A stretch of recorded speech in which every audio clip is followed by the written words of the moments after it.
ज्ञानवापी एक ऐसा शब्द जो इन दिनों सबसे ज्यादा चर्चा में है। इसका मुख्य कारण वाराणसी स्थित वो ज्ञानवापी परिसर है जहाँ पे काशी विश्वनाथ मंदिर के साथ साथ मस्जिद भी है। आज की तारीख में यहाँ क्या हो रहा है ये तो लगभग हम सभी जानते हैं, लेकिन क्या वाकई वो औरंगजेब ही था जिसने इस मंदिर को तुड़वाया और मस्जिद बनवाया? अगर आपका भी जवाब हाँ है तो आपको ये वीडियो जरूर देखना चाहिए। इतिहास में इस मंदिर पर और भी कई आक्रमण हुए हैं। इस मंदिर को और भी कई मुगल शासकों ने तुड़वाया और कई हिंदू राजा महाराजाओं ने इसका पुनः निर्माण करवाया। तो आइए चलते हैं आदिकाल से 2022 तक के इस मंदिर के सफर पर। Hello friends, welcome back to rheology. तो कैसे आप सब? आई होप अच्छे होंगे। तो आइए शुरुआत करते हैं इसके नाम से, ज्ञानवापी, जो कि दो शब्दों से मिलकर बना है, ज्ञान और वापी, जो कि एक संस्कृत वर्ड है। इसका मतलब है ज्ञान का तालाब। 12 ज्योतिर्लिंगों में प्रमुख काशी विश्वनाथ मंदिर शिव और पार्वती का आदि स्थान माना जाता है।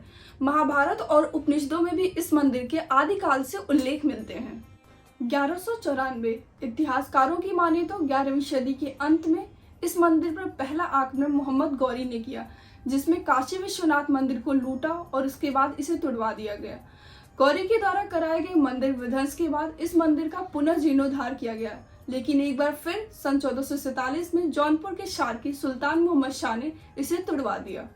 इसके बाद साल 1585 में अकबर के नौरत्नों में से एक राजा टोडरमल ने काशी विश्वनाथ मंदिर का जीर्णोद्धार करवाया और उन्होंने इसकी जिम्मेदारी पंडित नारायण भट्ट को सौंपी और एक भव्य मंदिर का निर्माण करवाया गया। कहा जाता है कि ये दौर अकबर के दीन इलाही धर्म का था, जिसके मुताबिक किसी भी धर्म की पूजा पद्धति पर कोई रोक नहीं थी और न ही किसी धार्मिक स्थल के निर्माण पर। कहा जाता है अकबर ने खुद इस मंदिर के निर्माण के आदेश दिए थे और कुछ इतिहासकारों का मानना है राजा टोडरमल की अकबर के दरबार में इतनी मजबूत स्थिति थी कि उन्हें मंदिर बनाने के लिए अनुमति लेने की जरूरत नहीं थी और ज्यादातर इतिहासकार इस बात से सहमत भी हैं। फिर 1632 में शाहजहां के आदेश पर इस मंदिर को पुनः तोड़ने का प्रयास किया गया, लेकिन विरोध के कारण ये मुख्य मंदिर को तो नहीं तोड़ पाए, लेकिन 63 ऐसे मंदिर जो इस आक्रमण में तोड़े गए।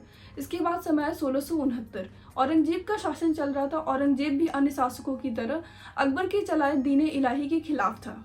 इस दौर में कई मंदिर तोड़े गए थे। इतिहासकार एल.पी. शर्मा की किताब मध्यकालीन भारत के मुताबिक 1669 में सभी हिंदू मंदिरों और पाठशालाओं को तोड़ देने का आदेश दिया गया था। अब ये तो संभव नहीं हो पाया, लेकिन बनारस विश्वनाथ मंदिर, सोमनाथ मंदिर, मथुरा केशव देव मंदिर और उत्तर भारत के सभी बड़े मंदिर इसी समय तोड़े गए थे। इसका उल्लेख उस समय के लेखक साकी मुसैद खां की मसीदी आलमगिरी में भी देखने को मिलता है। इसी आदेश के बाद मंदिर को तोड़कर ज्ञानवापी मस्जिद का निर्माण करवाया गया था। मंदिर टूटने के लगभग 125 साल तक कोई विश्वनाथ मंदिर नहीं था। इंदौर की रानी अहिल्याबाई होलकर विश्वनाथ मंदिर का पुनर्निर्माण करवाने का प्रण लेती हैं और वो ज्ञानवापी परिसर में विश्वनाथ मंदिर का पुनर्निर्माण करवाती हैं। और फिर 1809 के दौरान यह मामला पुनः गरमाया जब हिंदू समुदाय के लोगों ने संपूर्ण ज्ञानवापी परिसर उन्हें वापस लौटाने की मांग की। 30 दिसंबर 1810 को भारत के तत्कालीन जिला दंडाधिकारी मिस्टर वॉटसन ने वाइस प्रेसिडेंट इन काउंसिल को एक पत्र लिखकर ज्ञानवापी परिसर हमेशा के लिए हिंदुओं को सौंप देने को कहा, लेकिन उस समय यह संभव नहीं हो पाया। 1991 में हिंदू पक्ष की तरफ से हरिहर पांडे, सोमनाथ व्यास, प्रोफेसर रामरंग शर्मा ने मस्जिद और संपूर्ण परिसर में सर्वेक्षण और उपासना की याचिका दायर की। 1991 में मंदिर सर्वेक्षण के लिए दायर की गई याचिका के बाद संसद में एक्ट ऑफ वर्शिप 1991 बनाया गया, जिसमें यह मेंशन किया गया किसी भी धर्म के पूजा स्थल की जो स्थिति देश की आज़ादी के वक्त यानी 15 अगस्त 1947 को उसे बदला नहीं जा सकता। इस एक्ट का एक और मुख्य कारण अयोध्या राम जन्मभूमि और बाबरी मस्जिद विवाद भी माना जाता है। हालांकि इस एक्ट के सब सेक्शन में अपवाद भी हैं जो कि प्राचीन स्मारकों और पुरातात्विक स्थलों के इससे बाहर रखते हैं। 1993 विवाद के चलते इलाहाबाद हाई कोर्ट ने स्टे लगाकर यथास्थिति कायम रखने का आदेश दिया।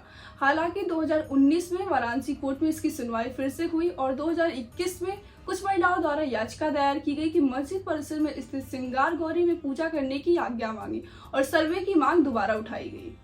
वाराणसी कोर्ट ने ज्ञानवापी मस्जिद के पुरातात्विक सर्वेक्षण को मंजूरी दी। 2022 कोर्ट के आदेश के अनुसार ज्ञानवापी मस्जिद में सर्वे का काम पूरा हुआ और अब केस कोर्ट में है और इसकी सुनवाई चल रही है।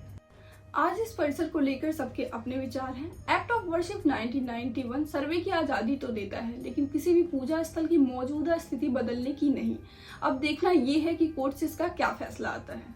Okay guys, that's all for today. अगर आपको वीडियो पसंद आई हो तो लाइक, कमेंट एंड शेयर करना ना भूलें और साथ ही साथ चैनल को सब्सक्राइब करें and press the bell icon ताकि और भी ऐसी वीडियोज आपको देखने को मिलती रहे। Thanks for watching, bye bye.